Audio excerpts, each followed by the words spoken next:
मैं उनसे रिक्वेस्ट करूंगा और सब आप लोगों से भी रिक्वेस्ट करूंगा कि उनका ज़ोरदार स्वागत करें, हिम्मत हौसला अफजाई करें। जनाब माजिद हुसैन साहब।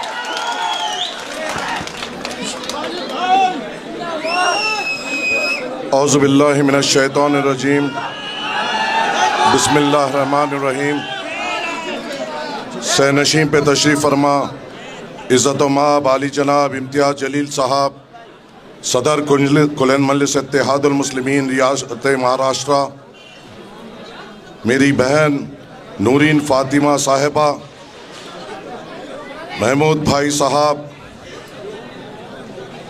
दिल्ली रियासत के सदर शोएब जामाई साहब, मोहम्मद आरिफ सैफ़ी साहब, रफ़त ख़ान साहब, मोहसिन ख़ान साहब, जाहिद उमर साहब, हैदर अली साहब, मोहम्मद रफ़ी साहब, सफ़ूरा मैडम, अरशफ़ी साहब, तनवीर अहमद साहब, इसरार साहब, दीगर क़ायदीन मजलिस इत्तेहादुल मुस्लिमीन, यहाँ पे बैठे हुए मेरे कौम के बुज़ुर्गों, मेरे नौजवान साथियों, बसे पर्दा बैठ कर सुनने वाली मेरी इज़्ज़तदार माँ और बहनों, अस्सलामु अलैकुम व रहमतुल्लाहि व बरकातुहू।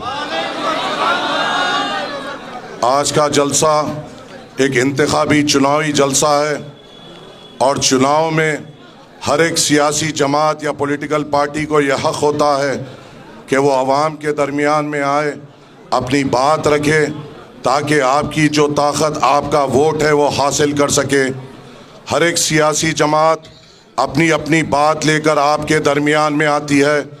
हर एक सियासी जमात जब भी ऐसा स्टेज सजाती है तो हथेली में जन्नत बताती है, हमारे क़दमों में तारे तोड़ने की बात करती है। हर एक सियासी जमात, चाहे वो आम आदमी पार्टी हो, कांग्रेस हो या वो भाजपा हो, हमें ऐसा जताती है कि अगर वो जीत जाएंगे तो हमारी ज़िंदगी में तब्दीली आ जाएगी। ये हमेशा हर चुनाव में हमारे सामने ऐसा पेश करती है कि अगर ये जीत जाएंगे तो हमारे तमाम बेरोज़गार नौजवानों को रोज़गार लग जाएगा।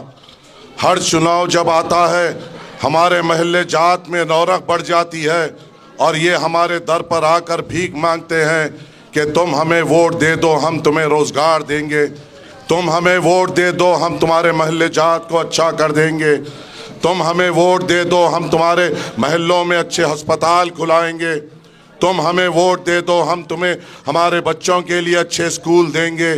मगर जब इंतखाबात ख़त्म होते हैं और ख़ास तर मुसलमान इलाक़ों में फिर नज़र नहीं आते, हमारे महल्ले जात वैसे की वैसे 5 साल में वैसे ही पड़े हुए रहते हैं। हमारे बेरोज़गार नौजवान 5 साल तक फिर चुनाव आए तक बेरोज़गार रहते हैं। हमारे बुज़ुर्गों के लिए हमारे महल्ले जात में कोई अच्छे अस्पताल नहीं दिए जाते। हमारे बच्चों की अच्छी तालीम के लिए हमें अच्छे स्कूली इदारे नहीं दिए जाते। मगर फिर जब 5 साल के बाद चुनाव आता है, वही भीख मांगते हुए, वही हाथ में भीख का कटोरा लेते हुए हमारे दरों पर आते हैं कि आप हमें वोट दे दीजिए।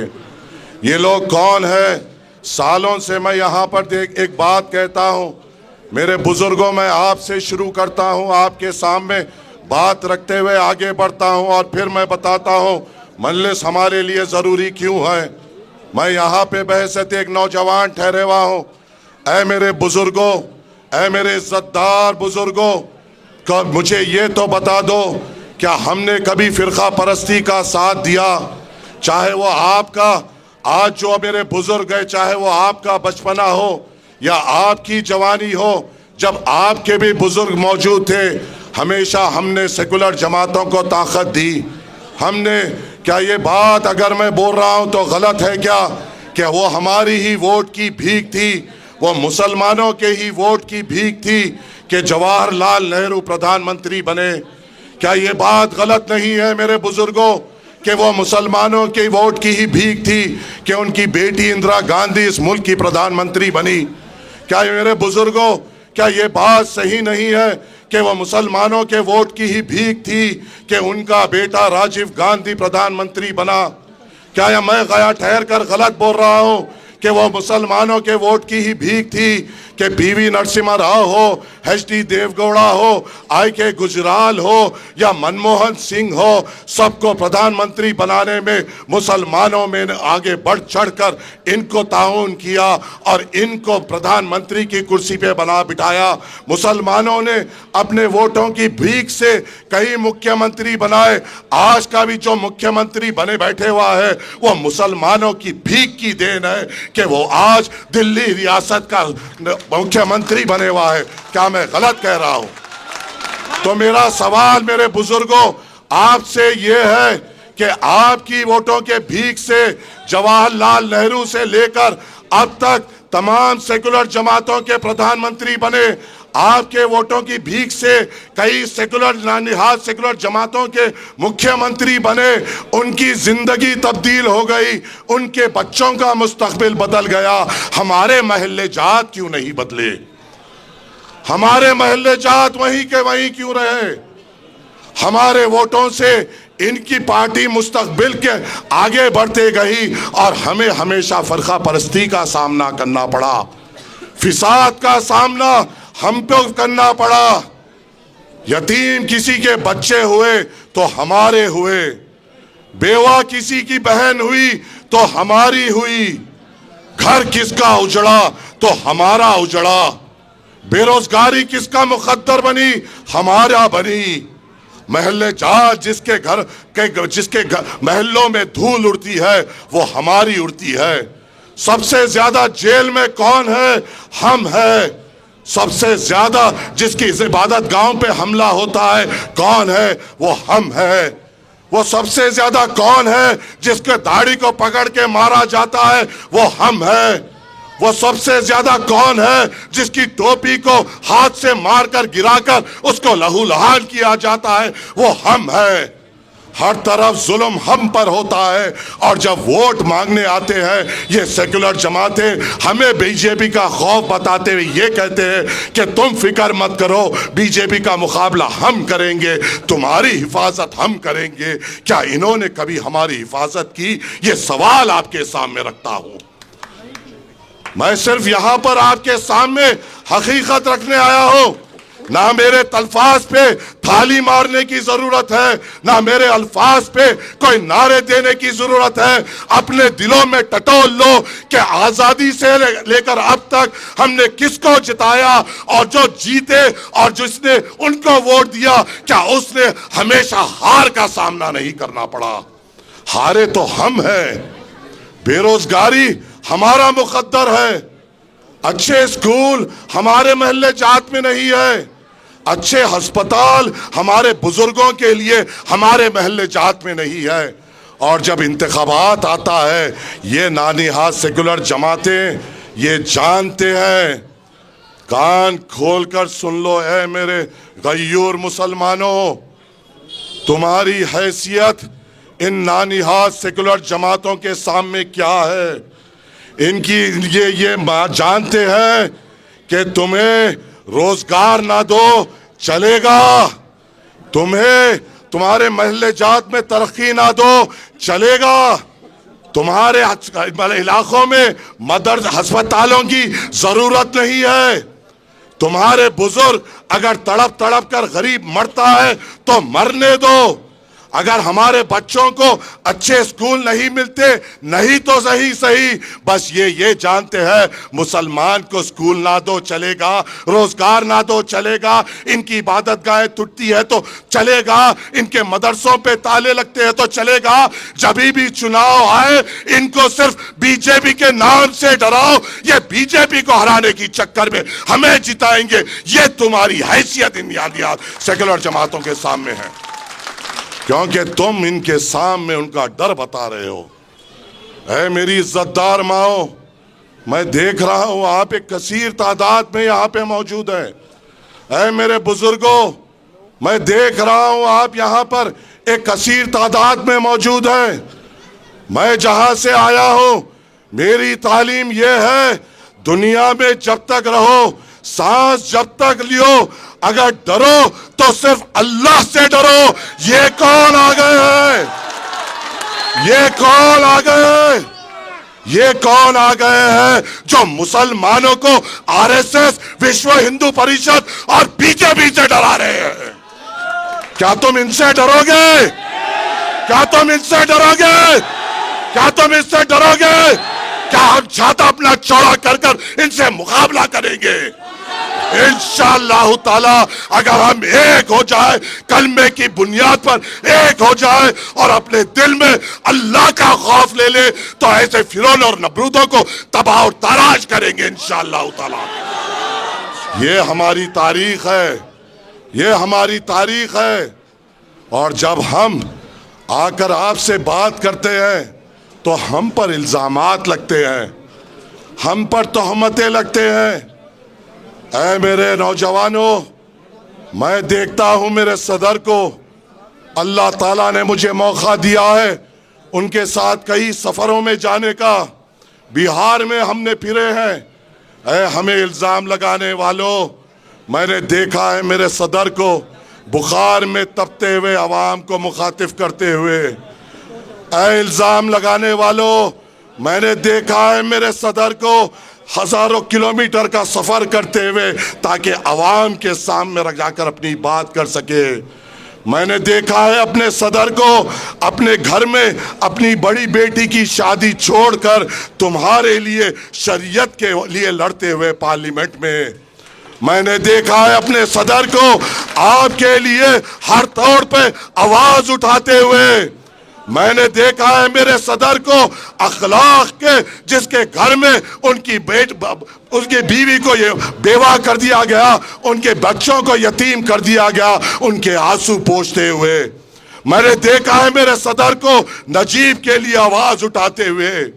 मैंने देखा है मेरे सदर को जो हाफिज जुनैद, जो एक हाफिज कुरान था, यूपी से दिल्ली रमजान की ईद की खरीदारी करने आया था, जब वापस जा रहा था उसके छाते को खंजरों से मार मार कर छन्नी कर दिया गया, उसके माँ के कोख को उजाड़ दी गई, उसके बाप के कांधे पे दुनिया का सबसे बड़ा बोझ डाल दिया गया। मैंने देखा है मेरे सदर को उसकी आवाज बुलंद करते हुए।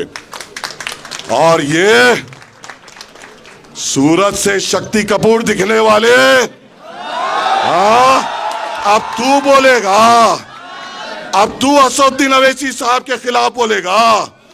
ए वक्फ बोर्ड के जमीनों पे जीने वाले शक्ति कपूर, अरे बट्टे बाज चोर, हमारी औकाफी जायदादों पे अपने घर को, अपनी औलाद की परवरिश करने वाले हमको बोलेगा। तेरी हैसियत, तेरी औकात मेरे सदर के जूती बराबर नहीं है, तो हमें बोलेगा। मैं यहां पर ठहर कर ये कह सकता हूं, मेरा सदर मर्द मुजाहिद है, मेरा सदर अपनी कौम पे मरना जानता है, मेरा सदर आपके ऊपर निछावर करना जानता है। तो क्या तू अपने स्टेज पे ठहरते हुए कह सकता है कि तेरा सदर मुसलमानों पे मर सकता है? कहेगा? कहेगा? है तेरे में हिम्मत बोलने की? तेरे सदर ने ये कहा था कि राम मंदिर बना, मेरे दिल को सुकून हुआ, ये तेरा सदर है। मेरे सदर ने कहा था या बाबरी मस्जिद जहां थी वही रहेगी सूबे क़यामत तक। तेरे सदर ने यह भी कहा था कि मैं यहां से हिंदुओं को पैसे दूंगा राम मंदिर जाने के लिए। तेरे सदर ने हमारी तबलीगी जमात पर इल्जाम लगाया था। तेरे सदर ने कोविड के दौरान जब वहां पर नंबरात लिखे जा रहे थे तो ये लिख रहा था कि मरकज की वजह से इतने कोविड पेशेंट और आम आदमी में इतने कोविड पेशेंट। अरे तू उस अरविंद केजरीवाल का जरखेज गुलाम है जो हमारे दिल में अपने आप के लिए नफरत रखता है, और तू हमसे बात करेगा। बात तो ऐसा कर रहा था, ऐसा अपने आप को समझ रहा है कि ओकला का हीरो है। आईने में जाके गौर से देख, तेरी सूरत शक्ति कपूर जैसी है। अब शक्ति कपूर, अब मुझे ये फैसला बताओ, ऐ ओकला के लोगों या नूरानी सूरत वाले, शफीउर रहमान तुम्हारा एमएलए होगा या शक्ति कपूर तुम्हारा एमएलए होगा? कौन होगा? ये तो मत लगने मत दो कि ओखला का एमएलए शक्ति कपूर है, बदनाम हो जाओगे। ये बदनामी अपने सर पे मत लो। शक्ति कपूर गैंग मास्टर गोगो है जिसने हमारे औकाफी जायदादों को लूटा। ऐ शक्ति कपूर, अगले बार तू जब खिताब करेगा तो ये जरूर करना, अपने अल्फाज कुछ भी निकलने से पहले, ऐ शक्ति कपूर तू पहले अपनी बैंक की किताब दे, फिर वक्फ बोर्ड का हिसाब दे, फिर हमसे बात कर। तेरी बैंक का किताब अवाम के सामने रख, तेरे अफराजे खानदान के बैंक की किताब अवाम के सामने रख। औकाफी जमीन जो तूने बेचे, औकाफी जमीन वो होते हैं जो मुसलमान अल्लाह की राह में देता है, अल्लाह के तरफ अपनी जायदाद पेश करता है। जो अल्लाह की जायदाद को लूट लिया वो आपका एमएलए कैसा होगा? कैसा होगा? क्या यह होने देंगे? क्या ये होने देंगे? क्या ये तुम होने दोगे? याद रखो, हैदराबाद हिंदुस्तान का एक एक मुसलमान ओखला के तरफ देखेगा कि तुमसे यहां से कौन जीतेगा, या एक वो जीतेगा जिसने कौम के लिए जेल की सोबतें बर्दाश्त की, या वो जीतेगा जिसने अल्लाह की जायदादें लूटी। ये आपके तरफ नजर है, ये आपके तरफ नजर है। हम पर इल्जाम, हम पर तोहमत। अरे यहां पे मेरी बहन बैठी हुई है, क्या तुम्हें मेरी बहन के आंसू दिखाई नहीं देते? क्या मेरी बहन के बच्चों के तड़प तुम्हें दिखाई नहीं देती? 5 साल से जेल की सोबत बर्दाश्त कर रहा है मेरा मर्द मुजाहिद।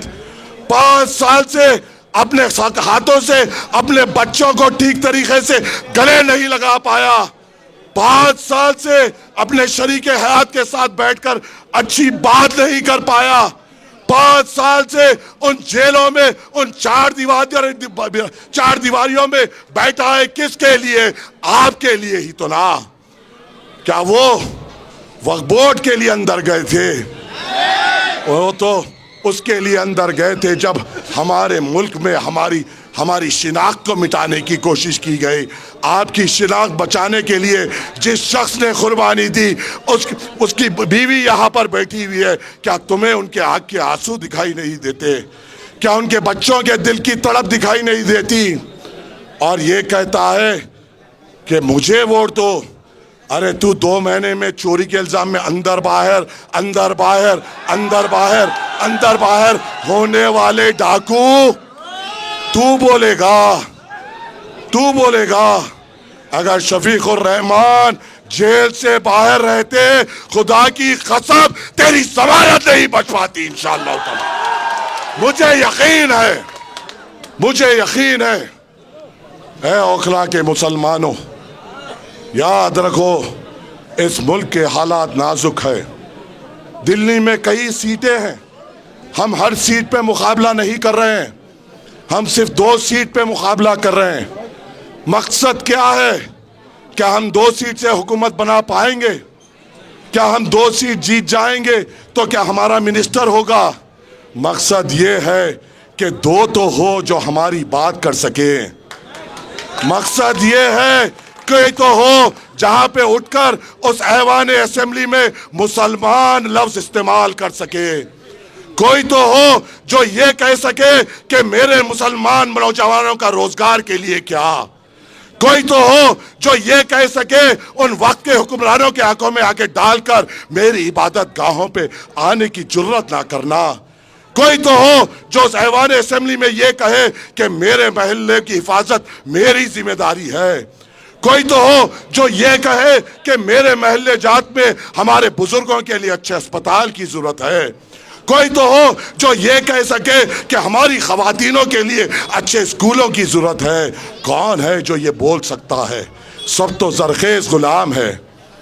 कहने वाला शक्ति कपूर ये भी कह रहा था, कहने वाला शक्ति कपूर ये भी कह रहा था कि क्या हुआ मुख्तार अंसारी साहब का नाम लेते हुए, शहाबुद्दीन साहब का नाम लेते हुए, ऐ कमजोर, ऐ बुज़दिल, ऐ अरविंद केजरीवाल के दर के गुलाम, कहाँ थी तेरी हिम्मत जब शहाबुद्दीन साहब की मैयत एम्स में पड़ी हुई थी? क्या तू गया था या आका के इशारे के लिए रुके हुआ था? जब लाश यहां आती तुझे जाने की हिम्मत नहीं हुई और ये कहता है ये लोग मर गए मैं जिंदा हूं, तू उनके मुकाबले का है। अरे वो मिसाल कायम किए, तूने भी मिसाल कायम की लूटने की, तूने भी मिसाल कायम की अपने तिजोरियां भरने की। कहता है मैं एक आवाज हूं, कहाँ थी तेरी आवाज जब अरविंद केजरीवाल ये कह रहा था कि मुसलमानों के तरफ से क्यों कोविड फैल रहा है? कहाँ थी तेरी आवाज जब मरकज पे तेरा सदर बार बार तोहमत लगा रहा था? मोदी लगाने से पहले, अमित शाह बोलने से पहले, मोहन भागवत बोलने से पहले मुसलमानों पे अगर किसी ने इल्जाम लगाया तो वो ये अरविंद केजरीवाल है, जिसको आज मुसलमान ये समझ रहा है कि इसको जिताएंगे तो बीजेपी हारेगी। ऐ मेरे मुसलमानों, क्या फिरौन को हराने के लिए नमरूद को जिताओगे? क्या फिरौन को हराने के लिए नमरूद को जिताओगे? क्या फिरौन को हराने के लिए नमरूद को जिताओगे? चाहे वो जीते या वो जीते, नुकसान तो हमारा होगा ना, खतल तो हमारा होगा ना, दाढ़ी तो हमारी पकड़े जाएगी ना, टोपी तो हमारी उछाले जाएगी, मदरसे तो हमारे बंद किए जाएंगे, मरकज में तो चाहे वो रो या ये रो दोनों भी इल्जाम लगाएंगे। जब ये इल्जाम लगाएंगे तो उस ऐवान असेंबली में दो तो शेर हो जो इनके गिरेबानों को पकड़कर ये कहे मेरे मुसलमान नहीं, मेरे मुसलमान के तरफ कोई आंख नहीं, मेरे महल्ले जात के तरफ कोई उंगली नहीं, मेरे महल्ले जात के तरफ कोई कदम नहीं। अगर उंगली उठेगी उंगली तोड़ दी जाएगी, टांग उठेगी टांग तोड़ दी जाएगी, आंख उठेगी तो नजर भी ना अंधी कर दी जाएगी। ये बोलने वालों की तो जरूरत है ना, है ना? तो फैसला क्या करोगे? फैसला क्या करोगे? फैसला क्या करोगे? क्या फिर भाई देखो ये भी हम देखेंगे कि तुम किससे डरते हो। अगर यहां से शक्ति कपूर जीतता है तो हमारा दिल कमजोर है, अगर हमारा दिल मजबूत है और हम सिर्फ अल्लाह पे तवक्कल है तो इंशाअल्लाह ताला मुसलमान निकलेगा, पतंग के निशान पे वोट डालेगा और इंशाअल्लाह 5 तारीख के दिन ओखला के आसमानों में सिर्फ पतंग पतंग पतंग इंशाअल्लाह ताला, इंशाअल्लाह ताला।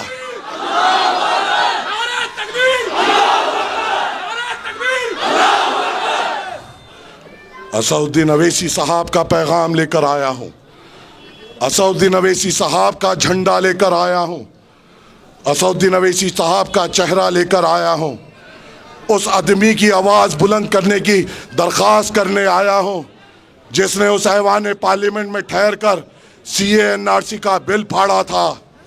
बताओ है मेरे गय्यूर मुसलमानों, दादरी पर कौन बोले?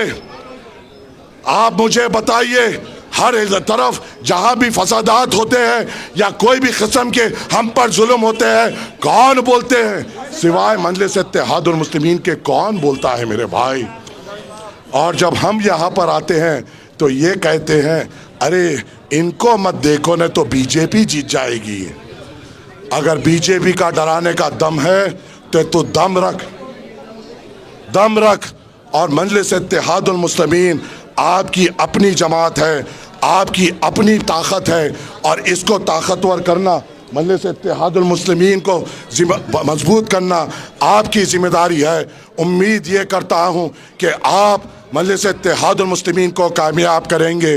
कल 3 बजे इम्तियाज़ जलील साहब का हुक्म हुआ कि सदर साहब ने कहा कि आप यहाँ पर रहना, आया हूँ आपके दरमियान में बात करने के लिए और इस उम्मीद से जा रहा हूँ कि आप मजलिस इत्तेहादुल मुस्लिमीन को मजबूत करेंगे, आप बैरिस्टर असदुद्दीन अवैसी साहब के हाथ मजबूत करेंगे, आप यहाँ पे शफीकुर रहमान साहब को अपना विधायक बनाएंगे, बनाएंगे ना, बनाएंगे ना?